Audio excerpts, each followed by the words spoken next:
आज बच्चों हम फाइनेंशियल स्टेटमेंट जो चैप्टर है हमारा फाइनेंशियल स्टेटमेंट्स चैप्टर करेंगे। और फाइनेंशियल स्टेटमेंट्स जो मैंने विदाउट एडजस्टमेंट वाला जो चैप्टर है उसकी वीडियो मैंने डाली हुई है, आप उसको भी देखिए। एग्ज़ाम में जो इस चैप्टर की वेटेज है, जो इस चैप्टर से रिलेटेड क्वेश्चन आएगा वो 8 मार्क्स का कंपलसरी क्वेश्चन आना है और वो आएगा विद एडजस्टमेंट। तो सबसे पहले आज इस चैप्टर की हम एडजस्टमेंट्स करेंगे। तो मैं इससे पहले वाली वीडियो में बच्चों आपको trading account, profit and loss account and balance sheet बनानी सिखा चुकी हूँ और इससे रिलेटेड जो क्वेश्चन है हम पहले कर चुके हैं क्लास में, लेकिन इससे रिलेटेड जो एडजस्टमेंट्स थी हमारी अब वो रहती हैं। तो पहले हम इस वाली वीडियो में सारी एडजस्टमेंट्स कर लेते हैं, इसके बाद हम इससे रिगार्डिंग जो एडजस्टमेंट के क्वेश्चंस हैं वो करेंगे कि कैसे करेंगे। ठीक है, तो बच्चों सबसे पहले मैं क्या करूँगी, सबसे पहले एडजस्टमेंट 1 बाय 1 लेती हूँ जो आपके एग्जामिनेशन पॉइंट ऑफ व्यू से बहुत इम्पॉर्टेंट है इस साल के लिए, 2020 के लिए। तो इस साल आपके लिए सबसे पहले जो एडजस्टमेंट है, सबसे फर्स्ट एडजस्टमेंट दी होगी क्लोजिंग स्टॉक। एक एडजस्टमेंट जो हमें करनी है वो होगी डेप्रिसिएशन।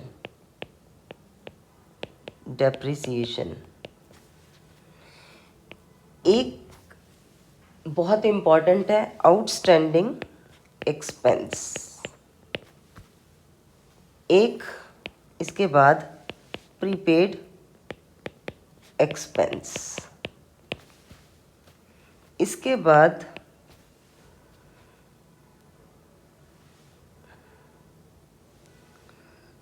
आउटस्टैंडिंग इनकम,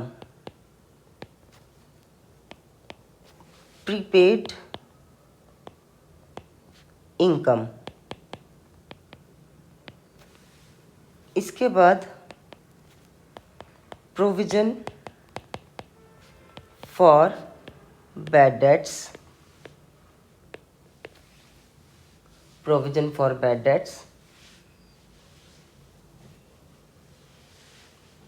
बहुत इम्पॉर्टेंट है ये वाली हमारी एडजस्टमेंट्स।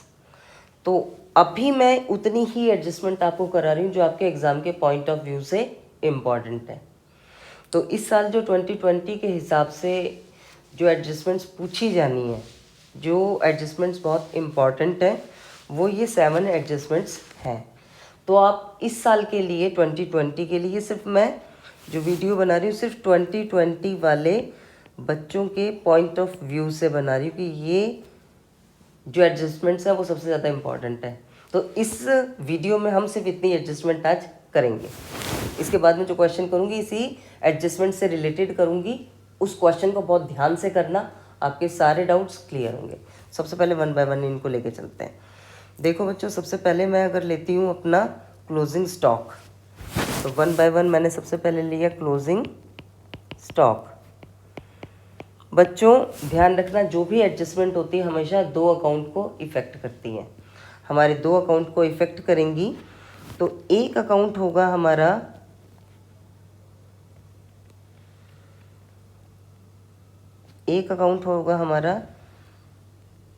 ट्रेडिंग अकाउंट और दूसरी होगी हमारी स्टेटमेंट और वो होगी बैलेंस शीट। तो ये है मेरा ट्रेडिंग अकाउंट, इसकी डेबिट साइड, ये क्रेडिट साइड, ये मेरी बैलेंस शीट।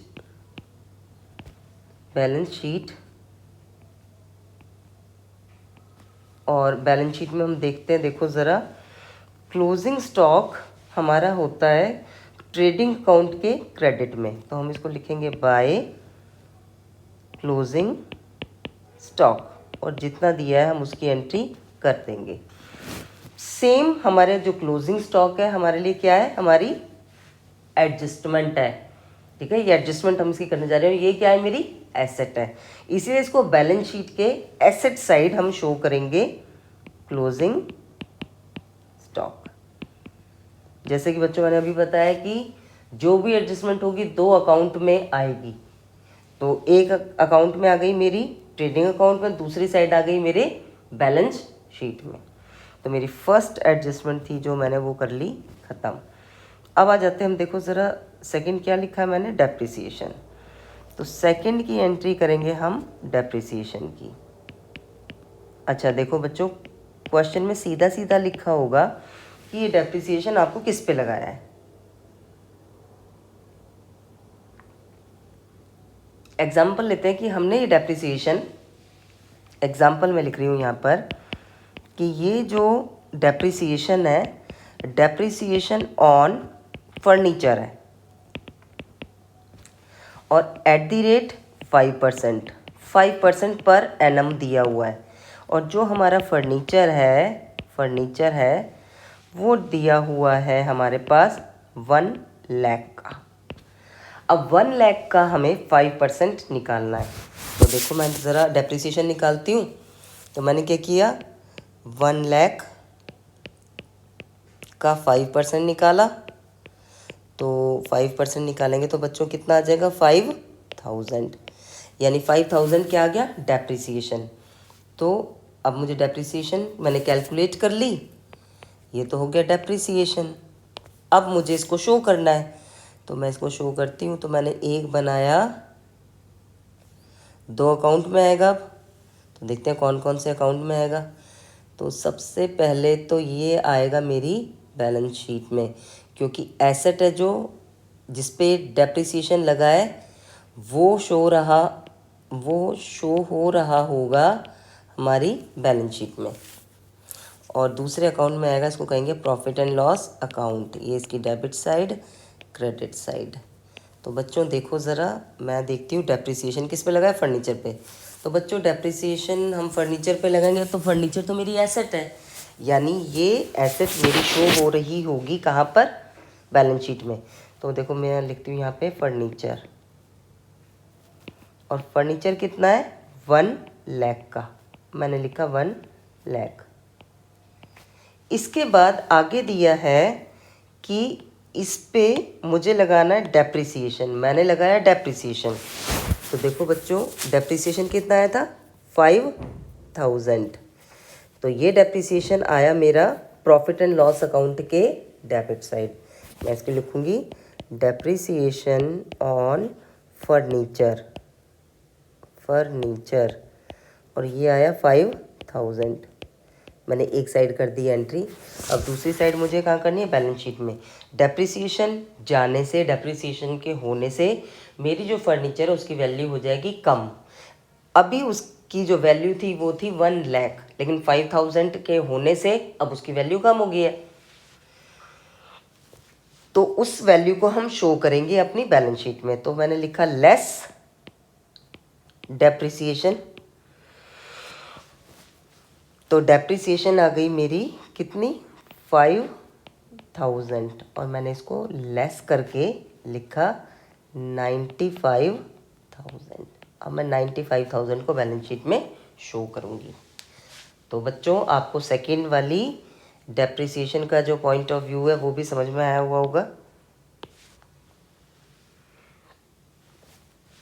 अब करेंगे हम थर्ड। देखो मैंने थर्ड में क्या लिखा है, थर्ड है मेरे पास आउटस्टैंडिंग एक्सपेंस। तो सबसे पहले तो ये देखते हैं कि आउटस्टैंडिंग एक्सपेंस होता क्या है। थर्ड है मेरे पास आउटस्टैंडिंग एक्सपेंस। तो बच्चों आउटस्टैंडिंग एक्सपेंसेस क्या होते हैं, देखें। वो एक्सपेंस जो मुझे पे करने थे लेकिन मैंने आज की डेट में भी पे नहीं किए। मुझे इस महीने का रेंट पे करना था, मेरे पास पैसे नहीं थे, मैंने अभी तक पे नहीं किया, मैं आने वाले टाइम में पे करूँगी।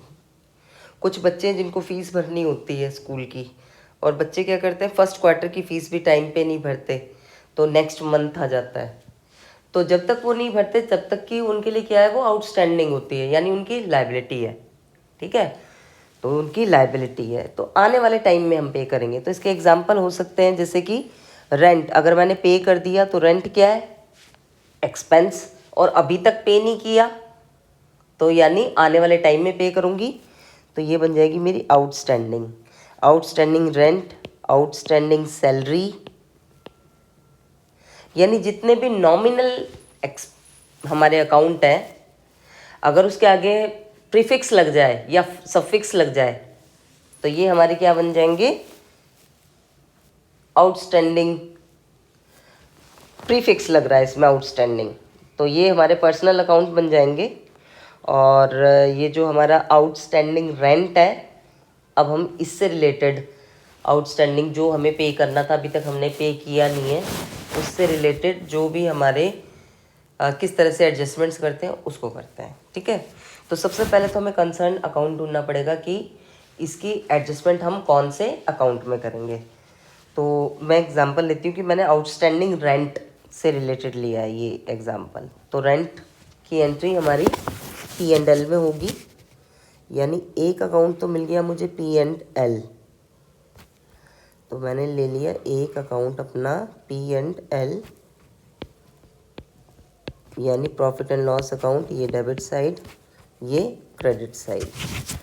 और दूसरा जो मेरा अफेक्शन आना चाहिए, अफेक्ट होगा, वो होना चाहिए मेरे दूसरा अकाउंट जो इफेक्ट हो जाए,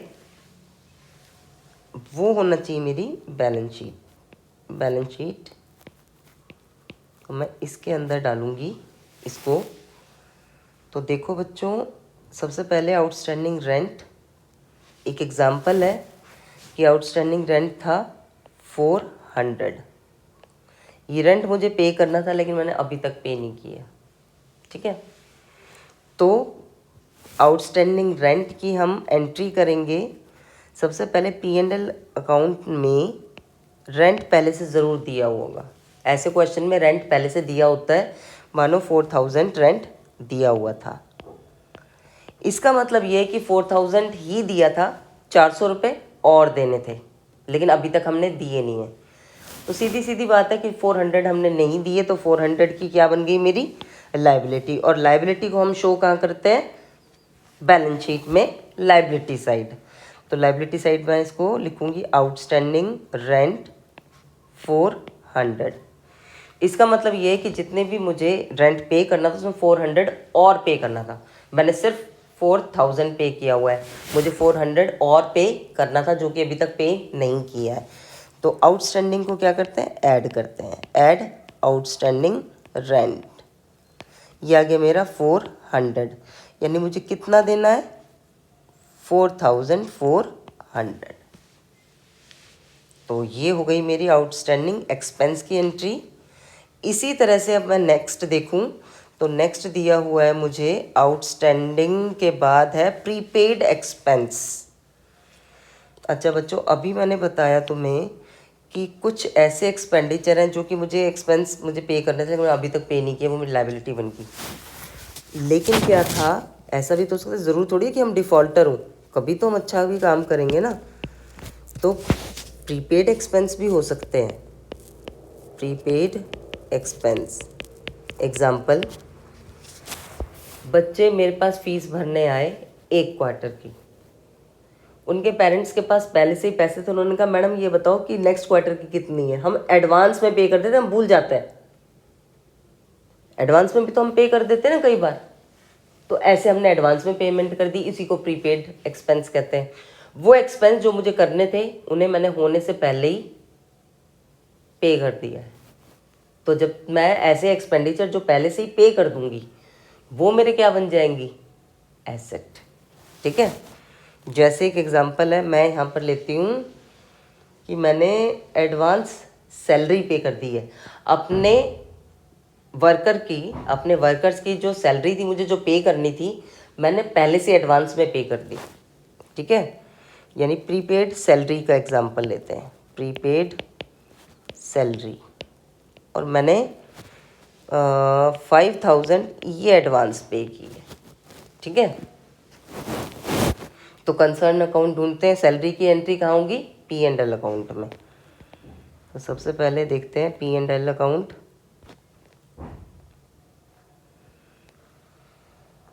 ये बना है P&L अकाउंट और ये बनाई मैंने बैलेंस शीट। बच्चों, मैं बार बार बोल रही हूँ कि हमारे जो एडजस्टमेंट है हमेशा दो अकाउंट को इफ़ेक्ट करती है। तो एक हो गया P&L अकाउंट, ये डेबिट साइड, ये क्रेडिट साइड, ये हमारी बैलेंस शीट का फॉर्मेट है। और यहाँ पर सबसे पहले मानो कि जो सैलरी है वो पहले से क्वेश्चन में दी हुई है 10,000। अब मुझे एडजस्टमेंट करनी है कि मैंने जितनी भी सैलरी 10,000 दी उसमें मैंने एडवांस सैलरी भी दी है, प्रीपेड सैलरी 5,000। यानी इस बार की जो सैलरी थी सिर्फ 5,000 थी, मैंने तो एडवांस पे कर दी, है ना।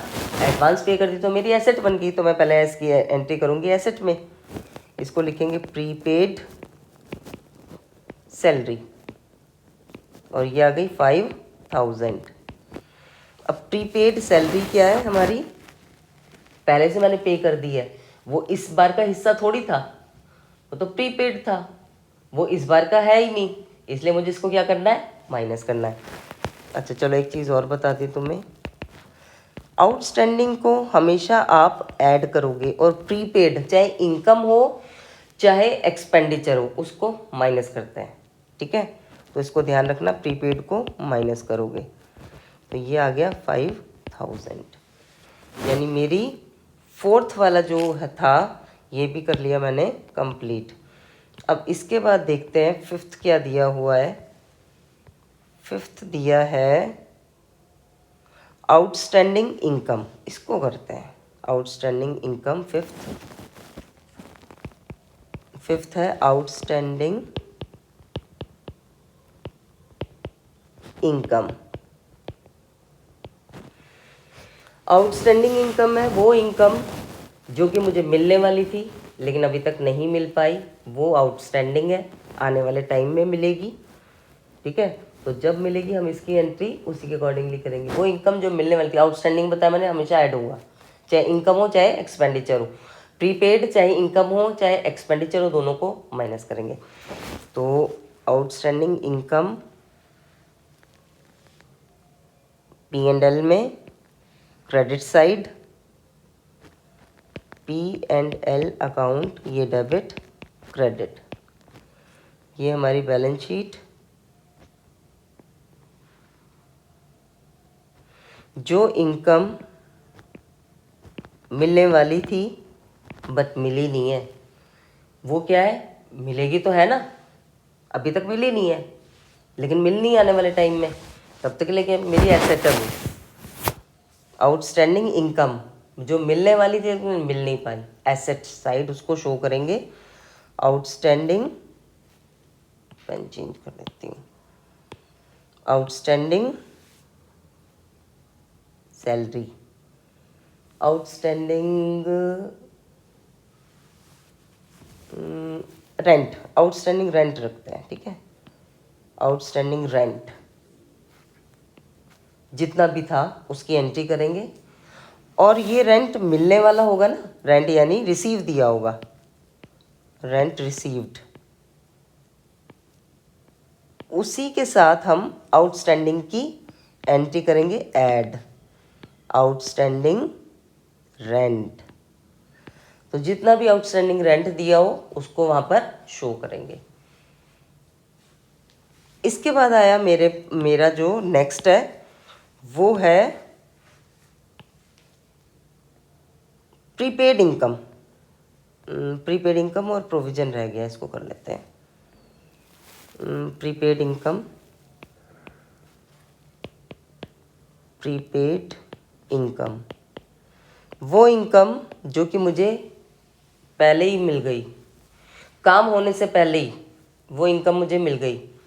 वो इनकम मेरी इस बार की नहीं थी, यानी मेरी क्या है, वो लायबिलिटी है। जब तक कि काम नहीं होगा वो, जब तक कि वो टाइम नहीं आएगा, जब तक कि वो हम अर्न नहीं करेंगे, जब तक हम उसको एज लाइबिलिटी दिखाएंगे। तो लाइबिलिटी दिखाएंगे तो यानी बैलेंस शीट में चले जाएंगे, तो बैलेंस शीट के लाइबिलिटी साइड दिखाएंगे, बैलेंस शीट के लाइबिलिटी साइड दिखाएंगे। तो बैलेंस शीट के लाइबिलिटी साइड इसको दिखा लेते हैं। ये मेरी बैलेंस शीट है और लाइबिलिटी साइड इसको दिखाते हैं प्रीपेड इनकम को, और साथ ही साथ प्रीपेड इनकम की हम एंट्री करेंगे credit side of profit and loss. यानी ये क्या है, प्रीपेड इनकम। प्रीपेड को क्या बताया था, माइनस करेंगे।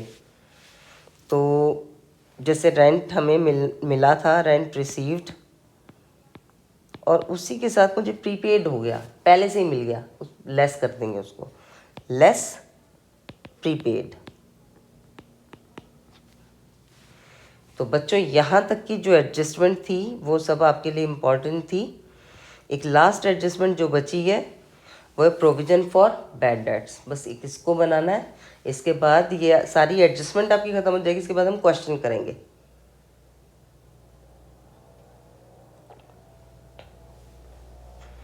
इसके बाद लास्ट हमारी दी है provision for bad debts. Provision for bad debts. बच्चों देखो, बैड डेट्स, डेटर कौन है, जिनको हमने क्रेडिट सेल की हुई है, अभी तक हमें पैसा नहीं मिला, वो हमें आने वाले टाइम में देंगे। तो डेटर्स हमारी एसेट होती है, लेकिन हर बार कोई ना कोई एक ऐसा ज़रूर निकल जाता जो हमारे पैसे टाइम पे नहीं देता, वो बन जाता है मेरा बैड डेट। अब इन बैड डेट्स तो बहुत सारे हर बार होते रहते हैं, तो इसके लिए हम बनाएंगे अपना एक प्रोविज़न, ठीक है, ताकि इस तरह के लॉसेस को कंपनसेट हम उस प्रोविज़न के थ्रू कर सकें। अब जब हम बनाएंगे प्रोविज़न तो वो क्या होगा, हमारा लॉस, क्योंकि उसे बनाते हैं हम अपने प्रॉफिट से। प्रॉफिट का कुछ हिस्सा हम अपने प्रोविज़न में ट्रांसफ़र कर देते हैं, तो इससे मुझे होगा लॉस। ये मेरा एक्सपेंस है, लॉस है, और लॉस को हम किस साइड लिखेंगे, प्रॉफिट एंड लॉस अकाउंट के लॉस साइड, यानी P&L अकाउंट में इसको हम शो करेंगे। और ये रही मेरी डेबिट साइड और ये रही क्रेडिट साइड। P&L अकाउंट के लॉस साइड, यानी मैंने लिखा to provision for doubtful debts, और जितना भी अमाउंट हो उसको यहाँ पर शो करेंगे। साथ ही साथ ये मेरी बैलेंस शीट में भी आएगा, क्यों, क्योंकि इसकी वजह से मेरे जो डेटर का अमाउंट है वो हो गया है कम। मैंने यहाँ बनाए डेटर्स, और डेटर्स में से लेस करेंगे, less provision for doubtful dates, इसको हम यहाँ पे शो करेंगे। तो बच्चों इस चैप्टर के अंदर जितनी भी एडजस्टमेंट्स थी वो सारी एडजस्टमेंट हमने ख़त्म कर ली हैं। अब इससे रिलेटेड मैं क्वेश्चन की वीडियो डाल रही हूँ। आप पहले, सबसे पहले ये एडजस्टमेंट देखो, फिर इसके बाद इसके क्वेश्चन देखना, और होपफुली आपके जो भी डाउट्स होंगे वो इसमें क्लियर हो जाएंगे। वो सारे